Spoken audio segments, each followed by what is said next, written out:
میر کی 309 نمبر غزل جیسے آپ میں سے کچھ لوگ شاید جانتے ہیں، میں اس میں 4-5-6 ہفتے سے الجھا ہوا ہوں، کیونکہ اس کے جو اشعار تھے ہیں تو بہت سارے، لیکن یہ تیسرا اس میں سے ہے جس پہ میں بات کر رہا ہوں۔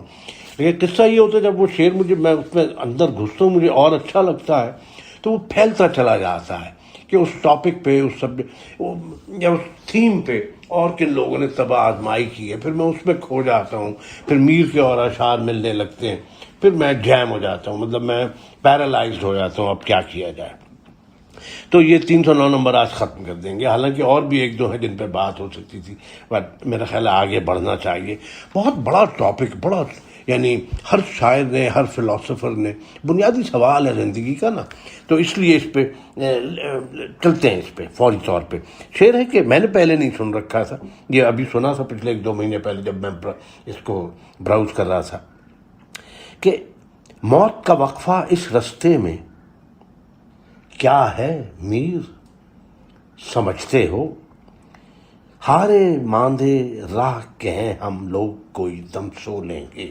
کیا کہنے شعر کے ساتھ، کتنی باتیں ہیں، ان میں سے کچھ تو ہم کریں گے، لیکن مجھے لفظ جو ہے نا ہارے ماندے، اب کوئی بھی نہیں کہتا، لیکن میرے بزرگ کہا کرتے تھے ہارے ماندے، ہارا ماندہ بڑا کسی کو کہتے جو بہت ہی مجبور ہو کہتے ہارے ماندے یا بیٹھ جا، تو ہارے ماندے اس راہ کے، ہارے ماندے میں، لیکن اس شعر میں ہارے ماندے کا مطلب اور ہو گیا ہے کہ ہر انسان کی قسمت ہے اس زندگی سے ہار جانا، ہاں، اور ماں جو جی چاہے کر لیں آپ نے ایک دن، یہ قانون ہے قدرت کا۔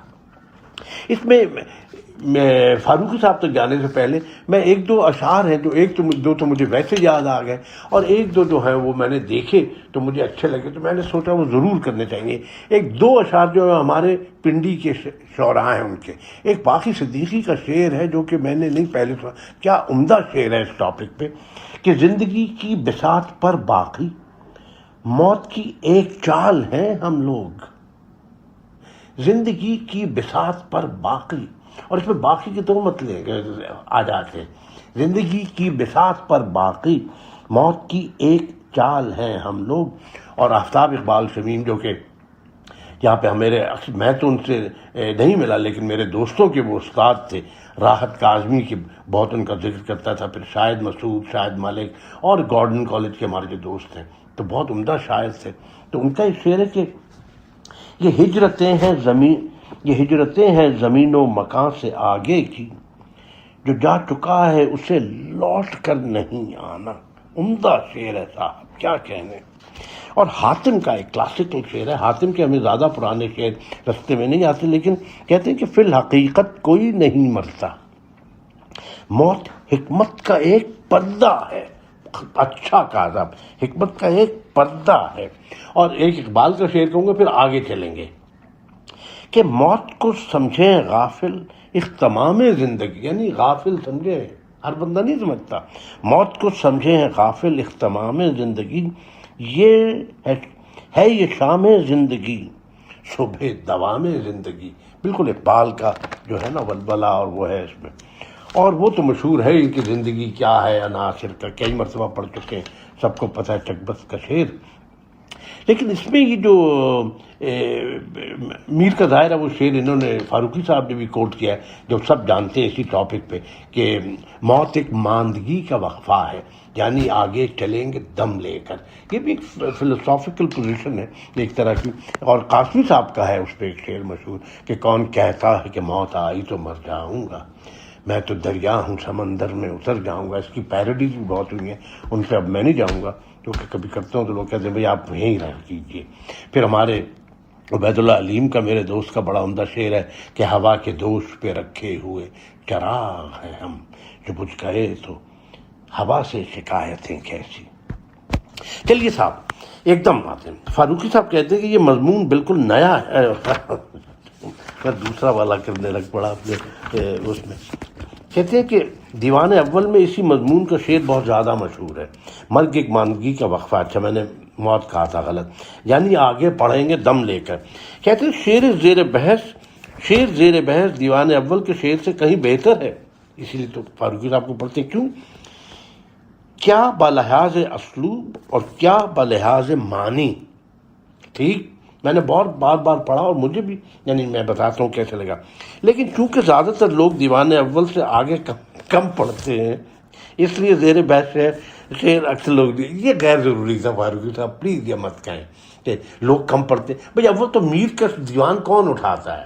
میں نے تو کسی اپنے جاننے والے کو یہاں پہ آج کل، میں یونیورسٹی میں پاکستان میں رہا ہوں، کسی کو نہیں دیکھا کہ دیوان میر اٹھا کے چل رہے ہیں.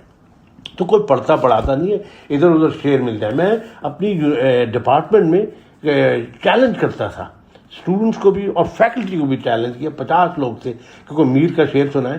جو ان میں ذرا تیز تھے اردو وہ سنا دیتے تھے، لیکن کریکلم سے باہر کا شعر کبھی واللہ کسی نے نہیں سنایا آج تک. تو یہ ہے حالت لوگ جو پڑھتے ہیں ان کا. لیکن یہ ان کو بھی کم کہہ رہے ہیں جو دیوان اول سے آگے نہیں بڑھتے. دیوان اول کا یہ شعر خبریہ اسلوب میں ہے، یعنی بتا رہا ہے، خبر دے رہا ہے کہ یہ مانگی کا وقفہ ہے، یعنی آگے چلیں گے زندگی. جبکہ موجودہ شعر کا مصرع اولا انشائیہ ہے. کتنا اچھا انشائیہ ہے کہ موت کا وقفہ اس رستے میں کیا ہے میر سمجھتے ہو.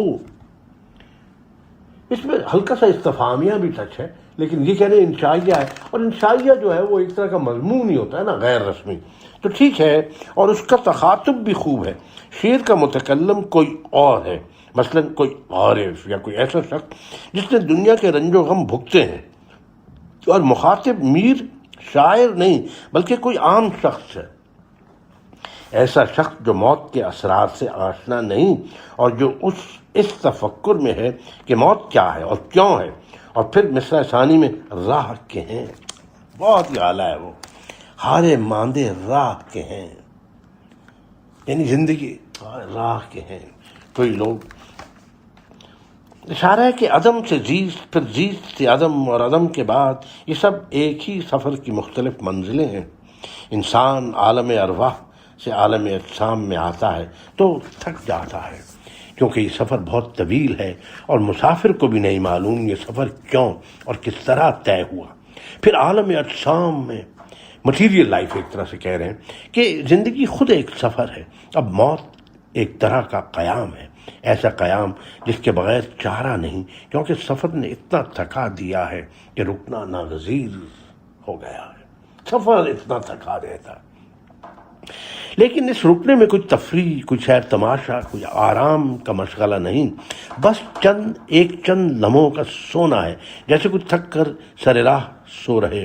یعنی موت کوئی منزل نہیں بلکہ طول طویل سفر کا ایک مختصر لمحہ، ایک عارضی قیام ہے.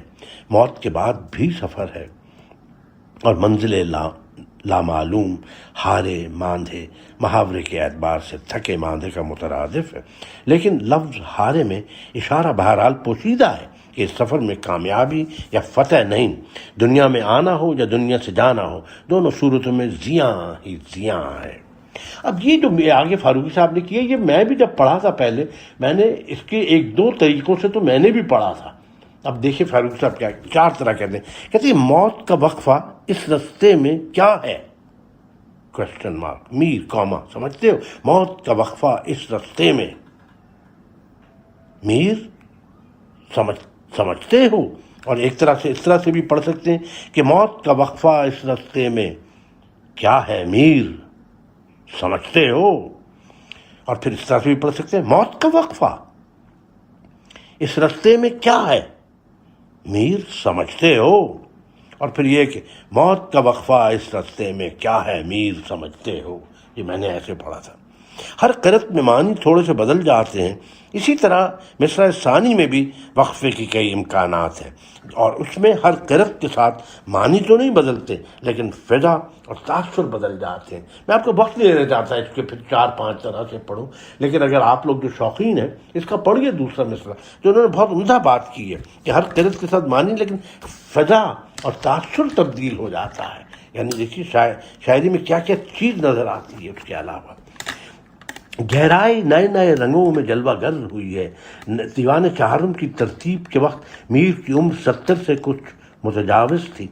ایسے شعر اس عمر میں کہہ لینے کے بعد وہ جو دعویٰ بھی کرتے روا تھا. ہم بھی 70 سے اوپر تو ہم بھی اب کر سکتے ہیں کچھ دعوے، میرا خیال ہے۔